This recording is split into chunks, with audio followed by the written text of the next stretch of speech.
Are we flying high here today? In the box. In the box. We're in the box. Step inside the box. The podcast box. Hello. So everybody knows, let's start like I always do. What's the date? Today is the 10th. August 10th. August the 10th. You know, I lost a good friend this time last year on August the 10th. A wonderful lawyer in Macon, Georgia by the name of Rusty Gunn. His son married my kid. So Rusty was 63 and succumbed to cancer. You know, so it's just one of those days. You hear that August the 10th, you think of the people that you lost or the people that were born. Usually, it's funny how we celebrate birthdays and then we kind of remember those types of people. But I always like to dedicate, but do you guys like to dedicate your podcast to anyone personal today that you love or you loved? Or Andy Sweet, Carlos Hampton, the governor. The governor. Carlos is the only one that has DJ South Tech. Nicknames. We're just white, Andy, you and me. That's true. I'm Michelle, you're Andy. Well, see, what you As guys far as don't we know is get. that me and DJ Southtech have a common bond of interest or whatever. We both like Wu-Tang. So it's like universal. Wu-Tang is worldwide, which is a label. I'm not a Wu-Tanger. But the thing is, the interesting thing is that Wu-Tang is such a broad label or whatever, like worldwide, that's something, the concept that we can bring to the kids, the other side of it, is how it was built. Just some guys from city streets of New York, Staten Island, I guess, that came together and would do rap battles against each other and ended up getting a deal or whatever. And now they're like, they have like a cult following or whatnot. The Strongly. Wu-Tang people were strongly independent. They were the Dolly Partons of their time. Yes. Dolly Parton was something that we talked about. I just listened to the podcast. Thank you, DJ South Tech, for getting it to us. I'll get it to you, Andy, so we can get it uploaded. But what was interesting about that podcast that we did last week with Amari Johnson, who was part of Stop the Violence. I like that kid. Yeah, that kid, you know, it's funny, if you start kind of playing favorites, you don't want to as people walk in, but when they walk in and have the confidence to walk in that door and shake your hand, there's just something about that resonates with me I guess I'm an old entrepreneur now, you know, I don't consider myself young anymore, 46 years old. I've been doing this entrepreneurial land for about really 30 years. You're OG. I'm an OG. The thing that I like most about him is that, like most people that you know, you can just tell that he has that charisma thing that we talked about with Brandon. Yeah, that Brandon kid. We hadn't seen him again, have we? No, we hadn't. But this Amari kid, you left after the music video. Right. He stood up. At mark making. Yes, he stood up and passed those cards out. Oh, his work cards, his sold business cards. Yes, and sold himself. I do this, I do that, I'll do blah, blah, blah. He said, I like to pass my cards out, and proceeded to do so. And the people that were over the event were like, we had no idea that he was going to do that. But they all applauded because he had that in him to sell himself to do work. So he gets it naturally. So people like him, to where you got your Michael Jordans and your Johnny Taylors or whoever, he has that natural sense about him that he is going to work for his money.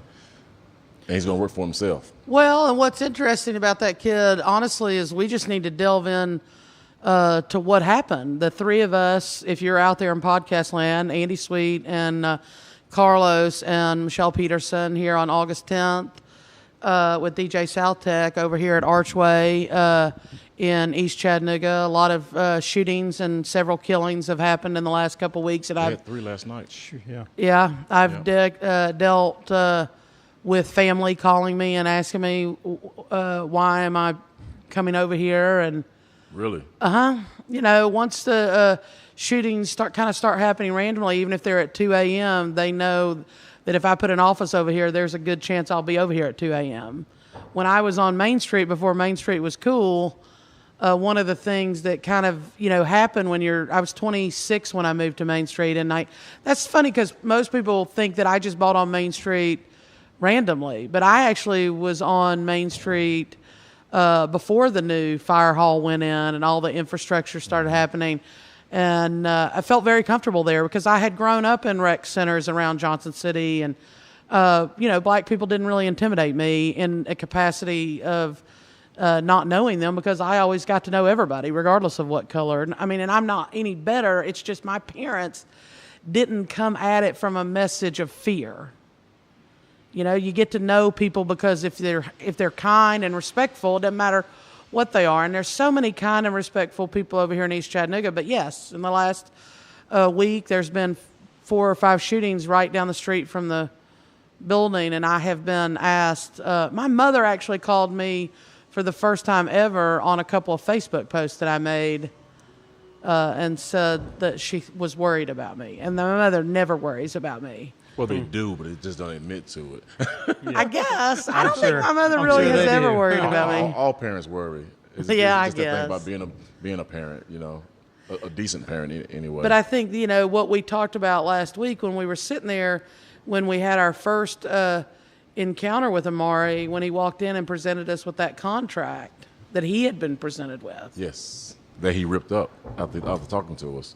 But I think what we understand is that this is, a systematic equation that's beginning to unveil itself to us through the nature of business. And that kid felt pretty special getting a contract. I imagine a kid from the hollows of Irwin, Tennessee, or Cookeville, Tennessee, or Dawsonville, Georgia, when they get presented with a scholarship from the University of Georgia or the University of Tennessee. That's a pretty amazing day. Yeah, that's a big. Oh big- yeah. And you could tell that Amari was moved by that record deal. Oh yeah.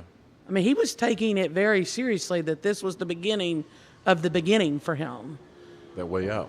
that way out. And what I said to him is, this is the beginning of the end for you. And we all looked at each other like, Or wow. gave him a new option for this is how the beginning will actually be, and it's not with this contract. Exactly. It's not with someone that's taking a 15-year-old kid that's obviously got charisma and putting a bunch of flashy pictures in front of him of material things, and then putting a contract that almost like just in the fact that somebody presented him with words that he didn't understand that made him feel important. Well, it's the association, and we touched on this. The association with contract is success. We talked about people kids that think that when you get rich, you associate that with having to go out and buy a mansion, because that's how things have been built up in their head. So if the kid is wanting out and you throw a contract in their face, well, that's not an application. That's not a resume. That's a contract. And a contract, from what they understand, because of the lyrics in the songs that they listen to, a contract is where it's at. That's how you get out. And the whole thing is, just like we talked about with the scholarships for the athletes that come out of the neighborhoods like this, they're looking for a way out. And they don't necessarily consider what comes with that. I think it was TLC, the music group, their first contract was horrible. They got no, I think, minimum royalties. When it came to points, it was like very small. They had to pay for their own advertising. When it came to like doing tours or whatever, they put a lot of the note on that, and they just didn't make a lot of money at all. And people thought that because they were touring, because they had an album out that was on the shelves back then, that they were making a whole bunch of money, when in actuality they were still staying at home with their parents. Yeah, it's the perception thing when it comes to getting to a place where that might have well have been printed on linen and had Chinese words on it, because that kid took the value of somebody else who he looked up to and said, man, oh man, I'm going to get a record deal. Yeah.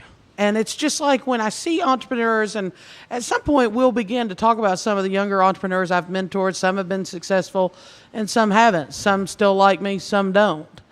Because what I try to tell them is the currency that they have at 26 to start something was just like me. It was in the time to figure out, why is this not working? Why am I not making any money? And why is it that I'm continuing to still deal with an instant amount of stuff that seems like I'm constantly getting in debt to someone else, and I cannot get ahead? And I think that what I'm trying to get at is when Amari brought us that contract, he was so sure of himself just on the basis that someone with a little bit of confidence had put that in front of him. Can you imagine what those athletes happen to them, and the fact that they don't have a lawyer, and it's not even required that a lawyer look at that? And what happens after that when someone says, now imagine if that Amari kid had, let's just role play here. That's what big corporations do. Imagine if that kid had signed that he didn't have the fortitude to trust us enough, the three of us, and DJ Saltek sitting here on Glass Street. Imagine if we hadn't been over here and that kid had signed that contract. And then imagine if that contract had an ulterior motive. Hey, kid, run this, run that. Yeah. Yeah. Oh yeah, You got to earn your Where's keep, his kid. future gonna go? exactly. What road we've gone down? What? Not only what road, but who's driving the ship there when they are presenting a 15-year-old with a record contract that has. From a record label that we couldn't even find on Google. Well, we got history on that record label. It turned out to be gang based. I was told through a couple of things and avenues that it appeared to be attached to a gang on the west side or on the south side of Chattanooga. That I can't remember the name of the record company right now, but that's irrelevant. Yeah. If what is happening in our schools is that kids are only learning the numbers and never figuring out the equation on a if a contract isn't presented to a kid in 5th grade or 12th grade, what kind of exploitation does that happen when it actually seems like it has a lot more value to it because it's something they've never experienced anymore or yet in their life? And what I mean by that is, imagine if we had some sort of integrated thought within our schools. Congratulations to Tiffany Robinson for winning. I was really impressed with Tiffany's efforts. But imagine if, through a conversation I had with Montrell Besley just last week, where he's going to move on from teaching right now and go back to a rec center. And imagine if his rec center begins to put contracts in front of kids, so that's not the first time they've ever seen a contract. Yeah. So that it can't, their ignorance and their surprise can't be heavily weighted on the sycophantic way somebody presents that to them. I just want your feedback here, because it seems like that's why people sign. Well, it's another one of those things that, yeah, I mean, when do you learn about that in life? You don't until you've been through it a couple times. And boy, if the first time sends you down a rabbit hole that's going to lead you someplace bad, then you're never going to. Or just someplace that where somebody feels like they have ownership of you. Yeah, exactly. Yeah. Then what do you might never see another contract again because you already signed away. Yeah, there should. I don't know. Exposure to all sorts of. I was very lucky in life that in the newspaper business at 12 and 13 and 14, I had to get insurance on the moped I drove. The experience warranted the lack of intimidation on my end. And that's what, in my opinion, my hope is here at Archway, is through my entrepreneurship and through you guys joining me, because the three of us were together when that kid came in. And how special did he feel when that guy gave him that contract? Yeah. Even in that we told him about. We told him not only that it was probably something that was a setup that was not going to bring him what he thought, but that we took the time to listen to his song, for one thing, give him honest opinion for another, and then even added it to the podcast last week. So that was like instant value in saying that you have something here. Don't just give it away. Don't let, because someone threw a contract in front of you, that you're going to automatically just give your talent away to this person. Think about it. Know the value in yourself. Because a couple of times I asked him, "What's the hottest brand out?" That's right. That was very and I important. think he said something like Louis Louis Vuitton. Vuitton. And I said, no, the hottest brand out is you. That's right. You're the brand. You're the value in you. You're the value in you. Exactly. So I think the basis of everything is teaching the kids that initially, that you have value. You're worth something. So don't think that just because someone shows up with a nice car or a bunch of money or a bunch of promises or whatever, that they have something more than you, because even though you may not have a dollar to your name, you still have value in yourself. And value is not in just the money; it's in the knowledge of self and self-worth. Well, and the knowledge via his educational vehicle that may be not actually exhibiting what's happening in his 15-year-old marketplace, which is a 19 or 20-year-old presented a 15-year-old. That 19 or 20-year-old looked like something that 15-year-old might want to be. Yes. Gave him a contract with no intention whatsoever to have any consideration except, what can you do for me? That 19 or 20-year-old is no different than the coaches at Alabama, the coaches at the University of Tennessee, and every Division I, Conference 5, NCAA cartel coach. Because what he's doing is he's taking advantage of the dream of something that you see you want. He's sticking a contractual carrot out there.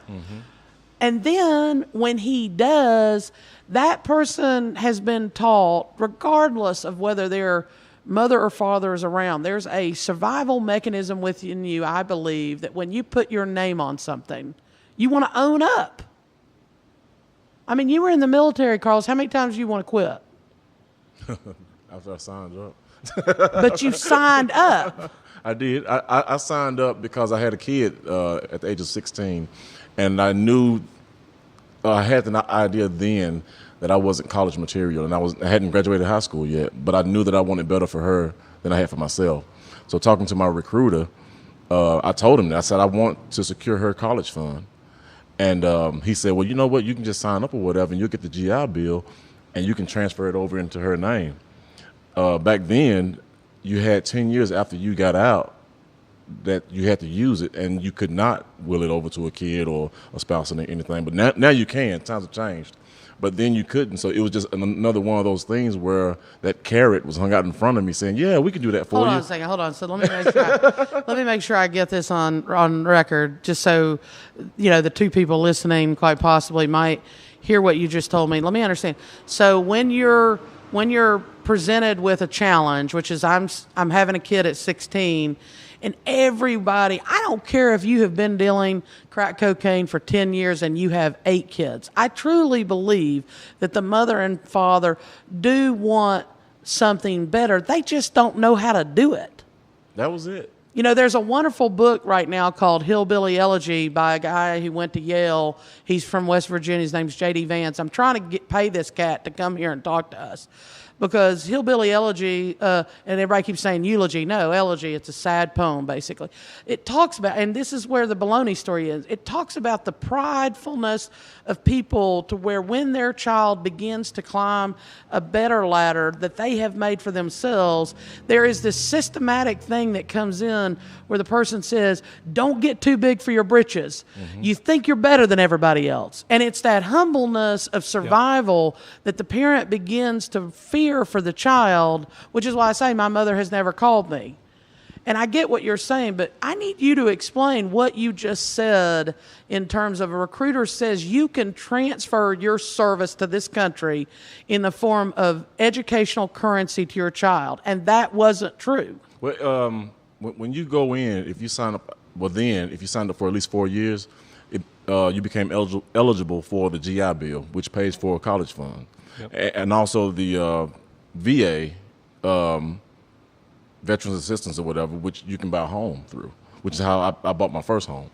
And like I said, everyone that signs up for a 4-year period at least is eligible for this. Now, you pay into it, but when you cash out, I think you're paying for like 2 years or whatever, but then you cash out, you can have your college and schooling paid for through this bill. For your person, but not, it's not transferable. Now it is. Oh, it is? Now it is, but back in '97 it wasn't. So he told you this, but he then told me that to get me to sign up. Once you sign up twice, you become the property of the United States government. And the first thing that I was told once I got to boot camp was, whatever your recruiter told you was a lie. It's kind of like, hey man, that's kind of like signing up for insurance, right? They give you everything on the front end, yes. And then when you get that packet, you're like, what are these words? Yeah. My lawyer, wonderful lady down at Chandler & Bonner right now, is reviewing all of my insurance. I won't put her on record, make her blush, but that's the first thing the agent that we met with said. They're going to give you everything in the front end and on the back end, depending on whether it's financially viable for them. Yeah, yeah. And similar to what you experienced. But what's interesting about that is so you're saying now it has changed. Someone can serve in the military and transfer their educational credits to a child or To a spouse? yes. Oh, that's fantastic. It's a part of the benefits package now, I guess. Child, spouse. We should have a family member. recruiter here and figure out what obstacles. I imagine after the Iraq War and the carnage that we've seen and the mental carnage that we've seen, I've touched a little bit on this, that I had a sales guy in Austin, Texas that walked in on a double homicide back in 2013, that he basically walked in and found the parents of the Iraqi soldier, and that hasn't been reported even in the Austin Chronicle down there, because I think a lot of times when you've got military service attached to something that is so awful, It's perception. The media, although it's supposed to give unbiased truth, is still subject to be supported by the military or the government or some large corporation or whatever. So they're going to give you what you want to hear, or they're going to say, no, you cannot report this. well, I think there's some quality assurance that you hope exists within that hierarchy. You know, I'm writing a story right now for Facebook, and it's called Corporate Cults, because I think that just like the cults that you see when people go and they watch these economic slaves, and I don't really care if the athlete is black or white, but most people, when I mention the word black or African American, they tell me to stay away from that because it's divisive. But when 85% of the players on full scholarship at these universities who have no licensing of their image, they have no copyright or trademark to anything. They can't put Remy Home elevators on the back of their bike like a NASCAR driver can. You know, it's interesting. NASCAR has been a fascinating business to watch because of the sponsorship opportunities given to the individual drivers that doesn't occur in the team environment in colleges and institutions. I mean, think about it. Think if somebody started a business. Think of Maury. Think about that kid. If he started a business, and let's say one of his buddies got a scholarship to, Vanderbilt. It's the same thing with the Olympics. They're not allowed to put advertisements on their skin. There was one that, I guess, protest. He had the stickers or stamps or whatever they are on his skin, but he went over with black tape. So he's walking around with all this black tape all over, and people are like, what is that about? And that's when he begins to tell his story, because of whatever is going on with their contracts, they're not allowed to advertise on their bodies for other companies outside of the Olympics. I mean, unless they're official sponsors.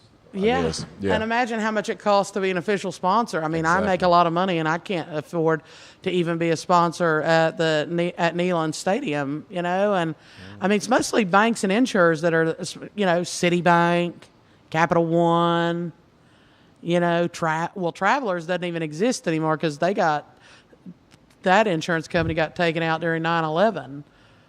I mean, if you look at it from a perspective of economic slavery, all you got to do is pick up Joe Nacera's book from the Wall Street Journal called Indentured, and that probably could be utilized in every element of athletics, but broken down to Amari walking in here with a contract from a local record company that we could not find even exist on the internet. It's the same concept, I guess, just on a lower scale.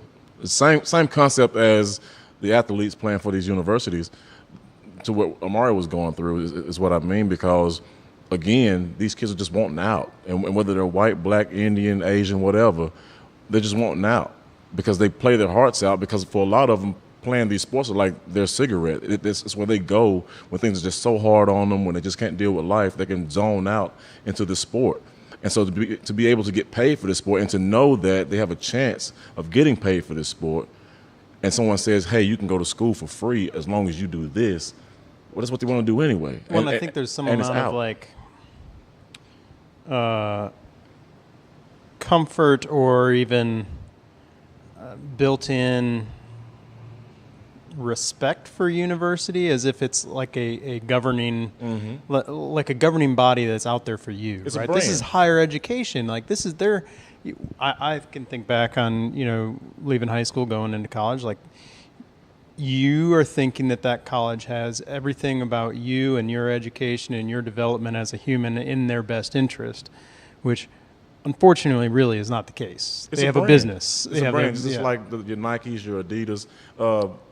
I've seen Tennessee caskets where they're lowering this casket into the ground, and it's got the big T on it, and someone's got a speaker on it playing Rocky Top. You know, Yeah. seeing the outfits where the guys got the big Alabama A on their chest or on their head or glued to the back of the trucks and stuff or whatever. It's a brand, and people associate worth, I guess, as being part of that brand. Yeah. So Well, to get that jersey with your name on the back with that school on it, you've made it. Yeah, and you don't even think about. I mean, I swam in college, and I don't think went to a D3 liberal arts school, but I don't think we had to sign any sort of contract. But at the time, I would have been like, "Yep, sounds great. I want to swim here," like without even thinking about it. Because again, this is a school. They're obviously thinking about me, the student, like not about what they can get out of me, but they're thinking about me. And I think that is the case for any of these kids, right? They think schools are always going to have their best interests in mind. That's the way And they now sell when it, they're too. hitting a bigger school and university level that has ulterior motive, maybe not. Yeah. It's just like with the military. You know, once I found out that I couldn't turn that GI Bill over to my daughter, I felt kind of bad about it because I felt like somebody got the best of me. And that always kind of simmered inside of me throughout my military career. But then I started meeting people that had gone down the road for much simpler stuff. This one guy said that his recruiter told him, well, he wanted a Viper, a Dodge Viper, and they were like real hot back then. But the recruiter told him, yeah, you can get a Dodge Viper. Everyone on base has one.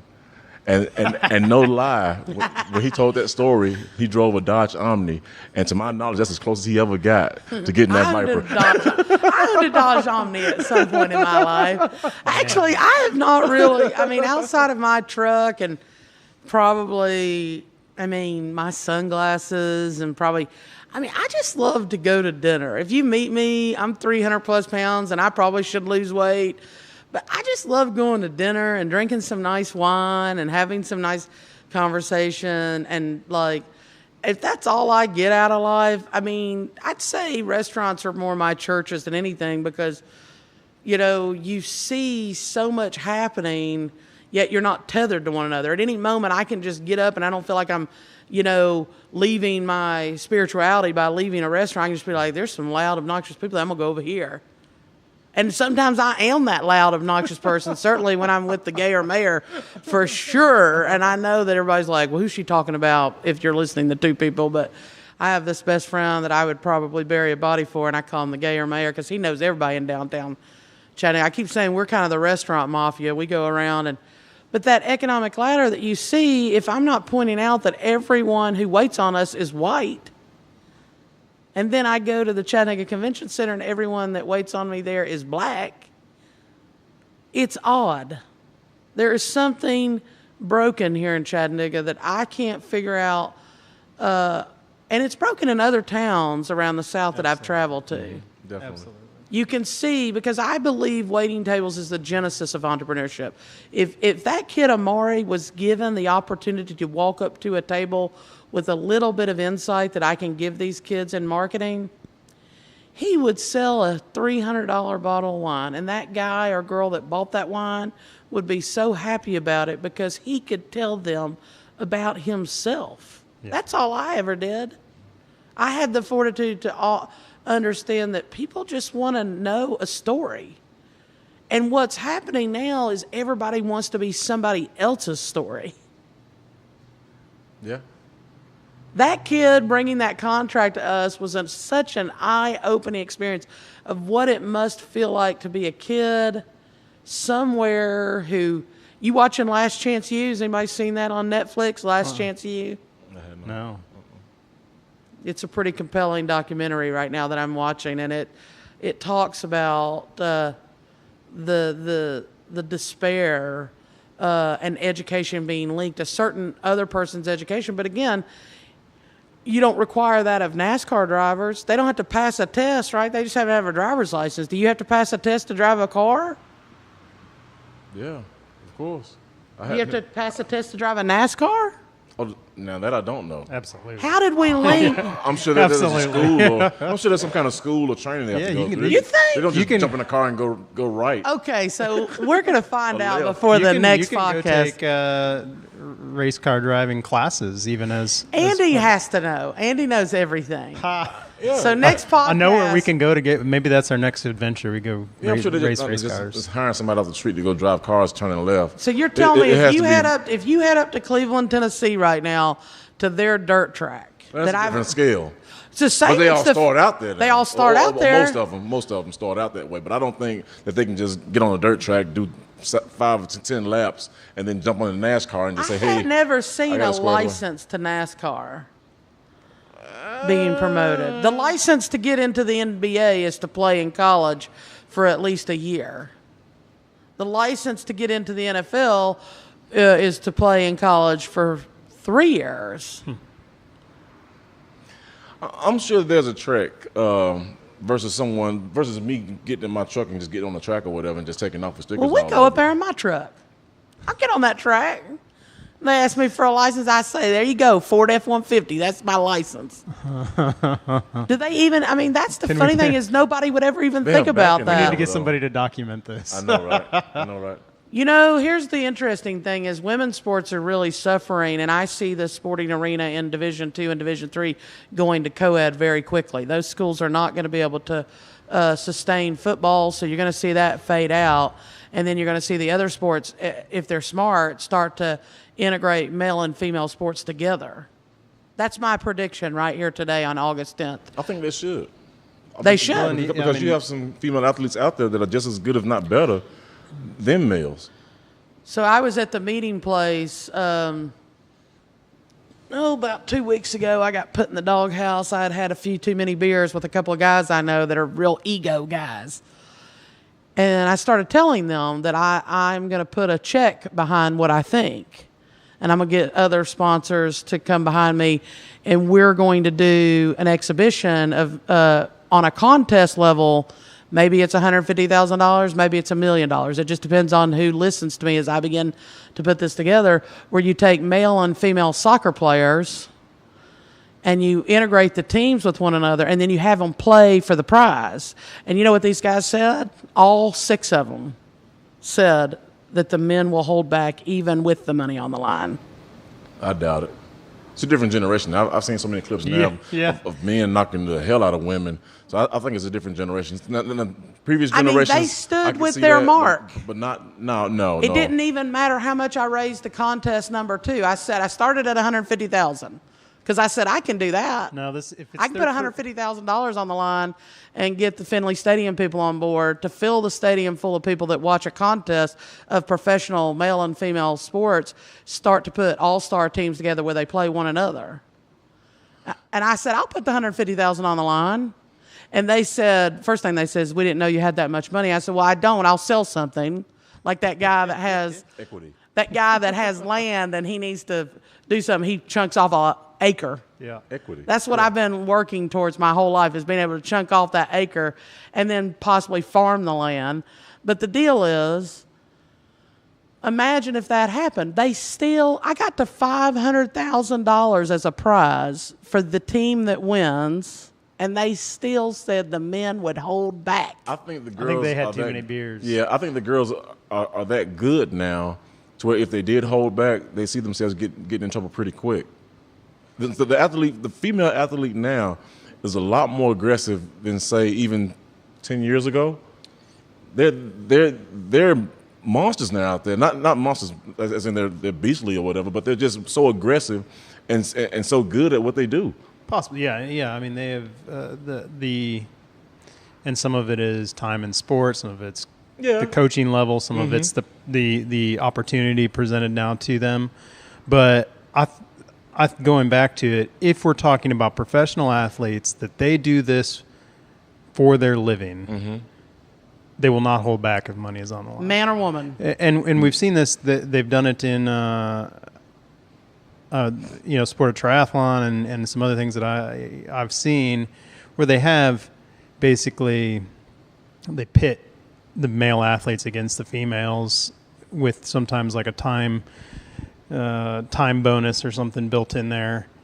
And it's wide open because there's $100,000, $150,000 in the line. They're not going to hold back one bit. That's a paycheck. Like literally, I got up to $500,000 in contest winnings for an event because that's the way they've structured the NCAA tournaments to get the maximum viewership time with the media is they start fragmenting the brackets, right? And then it all ties in. I mean, you see all these brackets come out during the Final Four, and you see the volume of money being made publicly. What you never see is the billions of dollars being traded through Vegas and other lockdown type of I guess that people are afraid that other people in these small stadiums will sit on the sidelines and bet who's going to take who out. Mm-hmm. And maybe, God forbid, a guy takes a girl out. But you know what I believe? I believe had I been 10 or if I was 10 again, the father and the mother that raised me would take me to watch the girl get up and survive. Yeah.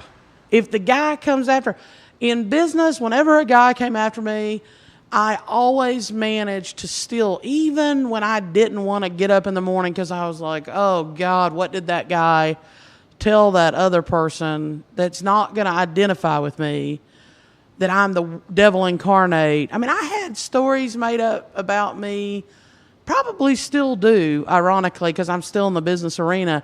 And it just, it became more like Teflon. And what I see is a visual image of a guy sliding into a girl at Finley Stadium where that girl pops back up and she keeps running. I mean, that is synonymous. I think that's what you're going to see. I think that the men may not give 110%, but I think they'll be right around 100. But I think the women, because it's a battle of the sexes, they're going to play that much harder. But it's not a battle of the sexes. But that's the concept, though. That's how they're going to see it. Even when they're on the same team, because that's what the guys said, too. The team players that were next to the women wouldn't play out even if they were on the same team. They wouldn't go after one another. I don't believe that. I was like, I played Little League Baseball, and at 9, when I missed dude, I mean, that 12-year-old dude, he did not hold back, and neither did Coach Phillips or Coach Foster when I rode the bench. And then, of course, what they made me, and everybody always tried to make it be like, they made you the catcher, buddy, because you were broader than everybody else. So the ball couldn't get past you. I ever tell you that? No, you didn't. I ever tell you this story, man? My mom's been looking for this. I'm going to post it on Facebook. I mean, it's lucky I have thick skin when it comes to my size, because my brother and I were in Myrtle Beach with my parents, and you all ever seen those people that do those big head calligraphy type, what are they called? Caricatures. Mm-hmm. So I was like 7, and I had put on a little bit of a gut. And this artist was sitting there, and my dad went up and brokered a deal for him to do caricatures of my brother and I. Now, I don't know if I have instituted how competitive I am with my brother, but can you imagine at 7 or 8, I had grown a little bit of a gut. I was much stopped. My brother, he was a pole. He couldn't put on weight even if he ate 24 biscuits and 3 milkshakes. And my brother sits down, and the guy's like asking questions, what do they like to do? And my dad's like, well, he likes to drive go-karts, and then she loves to play soccer. And so that, I'm gonna refrain from calling him what he really was. But that mofo draws a picture of my big head and then draws a arrow pointing to soccer field, but has my body running towards snack bar. Oh. Now that is wrong. At 9? No. I was like 8 or 9, and my little feet are running towards the snack bar. He's on the list. Him and that recruiter. He's on the list, man. That recruiter. They're on the list. Him and that recruiter. I mean, and here's what you got to know. To this day, my mother's like, I don't know where I put that picture, but everybody, you always tell that story, and everybody wants to see that picture. Because literally, it is soccer field one way, snack bar, and he's got me running towards the snack bar. And your dad paid for that. And my dad paid for that while laughing. Baloney. That's horrible. Wow. Can you imagine if I had not been the athlete I was? You should have ran back and kicked him in the shin. The sad part about it is I was so young and dumb, And my brother was the neurotic one. He was so smart. They were all laughing, and I was like, what are y'all laughing at? Because I still didn't know how to not to end a sentence in a preposition. Because I never understood. I want to go to the snack bar. Well, you know, it's Right. It's also that perception. Like, I go to the snack bar. What's wrong with like going a to the snack snack bar? But it's also that perception that you have of yourself. You saw yourself as an athlete, you know. So for him to do that, it's an insult, obviously. Dude, my family, an insult. we go to dinner and I'll bring up being an athlete, and my whole family's like, dude, you're a former athlete. You're a fat ass right now. No. And then I take them out and I whip them in tennis. My sales guy, Burton, I'm a member at Maker Patton, and he heard about it, and he's like, dude, I was all state in Illinois. And I was like, let's go out, man. And I mean, that's possibly my downfall. Andy and I talk about often, like, me changing my diet. And hell, I went to a Boathouse with him yesterday and ordered fries and chicken wings. But that's the downfall too. And I guess, you know, when you can do something, hopefully, I never had anybody present me with a contract. That's what you swing it back to that Amari kid. Mm-hmm. And how you swing it back to these NCAA kids. The people that aren't supposed to be exploiting them, their friends and family, are doing the exploiting. Well, their friends and family are seeing them as a ticket. How many inner city people that make it have this entourage of people that suppose? I had a guy that come out with me. I'm not going to call his name or anything, but there was another guy that was good friends with him to play basketball at Howard. He graduates and goes to UTC. And it was the year that they went through to the Cinderella deal or whatever it is in March Madness. Right. And he got drafted and went to one of the NBA teams. Well, this buddy picks up and moves to that city and state with him and pretty much lives off of him, you know. But it feels right to them because most people who live in congested areas feel better with people around them, right? One used it as I'm bringing a part of home with me. The other one used it as we're getting out of here.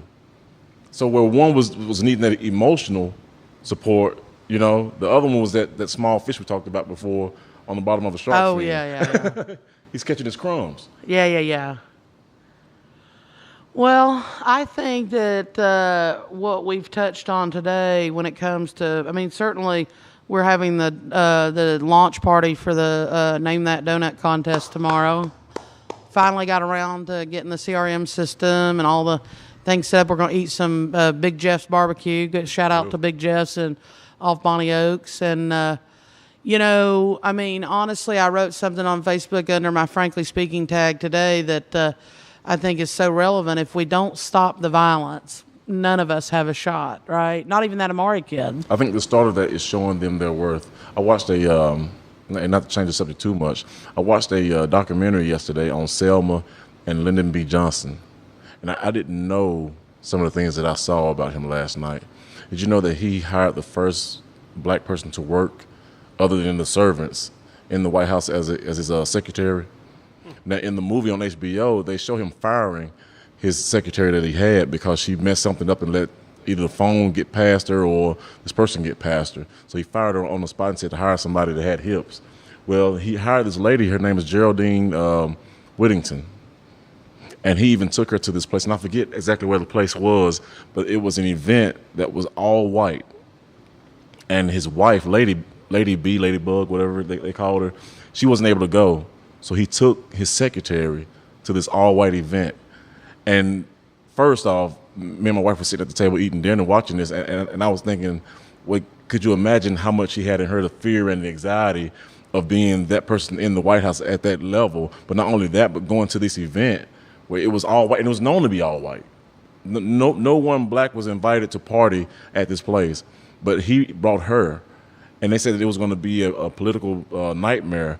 But he pulled it off, and it was like everything that he did was so calculating that he knew what he was doing. He knew that he was pushing buttons or whatever. And there was some guy down in Georgia that was a mentor to him that he ended up going against this guy. And whenever he ran for election after JFK was shot, he won by a landslide. But the southern states did not support him because of his views on civil rights and the voters movement that was going on for black people. Well, and I think that the cross side of that is that I think, you know, our our city of Chattanooga especially is just still so segregated on both ends, and that's why Yeah. when I walk in somewhere that you have invited me to, I mean, you invited me to something that was a complete take on diversity. I mean, if I hadn't ever been around black people, I can't imagine what that would feel like walking into a room of black and white people when you've been around neither in your life. I mean, Andy's a farm boy from Illinois. Do they even have black people in Illinois? I mean, what did you feel He shook like? his head no. Not many. Not many. Like, when was your first experience walking in somewhere where there was different cultures and different melting pots out of? We've talked about Carlos and I. When was your first? I mean, heavily not until college, till undergrad. You know, and then we had a pretty good diverse population there. But yeah, I mean, my high school, we had 2 black students in the whole school, which were actually they didn't even live in town, but because of our yearly state title in football, their parents had them brought into the school basically to come play football for our school. So, Kind so of it feels that literally way is- when you look at Macaulay and Baylor. I mean, here, isn't that's exactly what I see. Signal Mountain? You see that in Signal Mountain. Now you see it in Ottawa. Except, you know, this was a Oh, they have diversity quotas. But the private schools don't have diversity quotas. And there's a such thing when it's a diversity quota versus they pluck this all-star from an inner city school to go play for your Red Banks or your Signal Mountains or so on and so forth. You call it Macaulay's and Baylor's. When it's not just a regular kid from an inner city, it's that star athlete from the inner city. Well, and I think that's what you see. We go back to this Amari kid because the valuation is in the offer of the deal. It's actually not the completion of the deal. When you're so destitute that you'll take anything that somebody puts in front of you. I have said this once, I'll say it 100 times. Until you tell someone no, you do not know your own value. And until you tell that person no, and the way that they respond to your no, you won't know how they feel about you. And so when that Amari kid got presented with that contract and had, again, the word of the day is fortitude, to come present that to adults and say, buddy, what is this? This is a local record deal that has, at 15, presented me with a contract. And we all look at an each adults other. he hadn't met, right? Unless had you met him, Michelle? I had met him once. So he walked into this having The guy that was offering it? no, the guy that had been offered, Amari. I had met that kid once down the street, driving my truck. I pulled up and rolled down my window and said, hey, kid, what are you doing?